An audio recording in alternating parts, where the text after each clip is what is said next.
Got a new waterer I built thanks to a video I saw off of Heifer USA. It's a 50-gallon water trough with a PowerFlex float valve. And then we have these insulators across that we're going to put the poly wire across it and put it into action. I'll do a video of how I built it. So we got the material here to put together a second waterer. We've been using the first for about a month and a half now, and we really like it. And we'll put this one together to put with our pigs. Probably gonna build a third. But the material needed to build this thing is, of course, the tank. Got a Mega Flow float valve from PowerFlex. It's 3/4 inch. I had to buy an additional adapter off of PowerFlex website as well. And it's 3/4 inch garden hose to pipe thread. And then we got a drill bit here that tapers down. And Teflon tape. So let's dive into it. The tank has a beveled side and a flat side. We're going to drill into the flat side. Here's the float valve.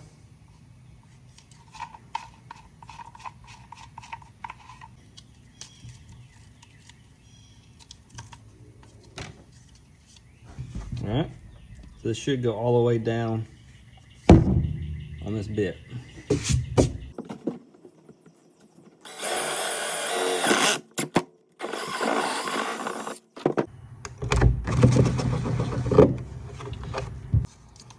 I'm gonna put some more Teflon tape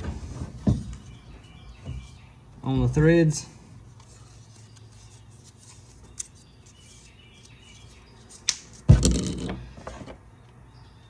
And then make sure the rubber washer is on first.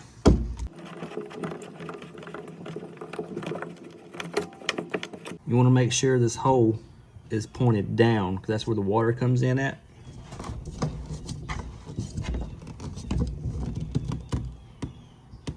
All right, now we'll go to the other side.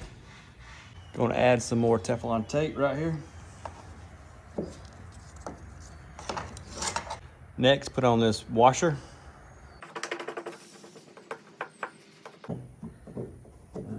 Tighten up a little bit. Now tight's tight and broke's broke.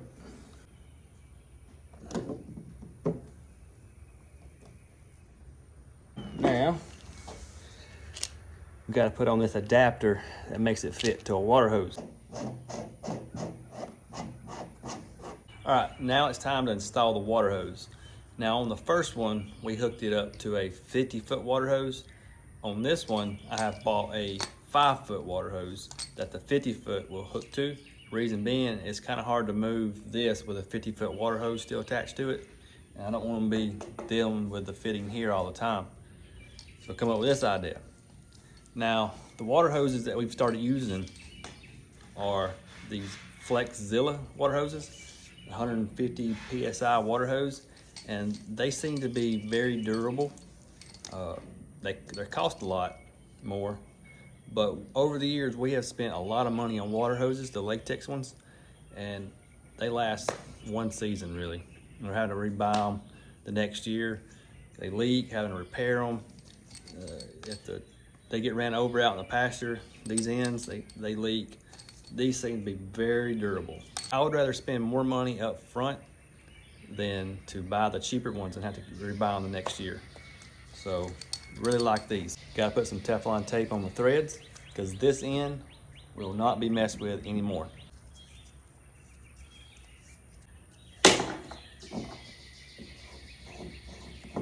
That end's done.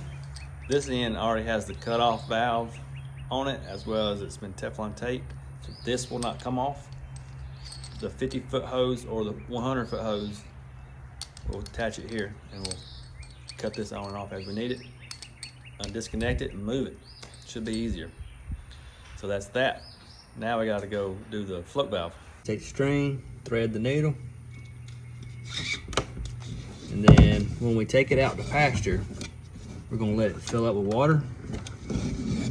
And when it gets to the height that you want it, you have to tie the knot while it's underwater. That's the downside to this style float valve, but it's no biggie. And then it'll cut off and good to go. So this is the second one done, and we're about to put this bad boy into action. I hope you liked the video.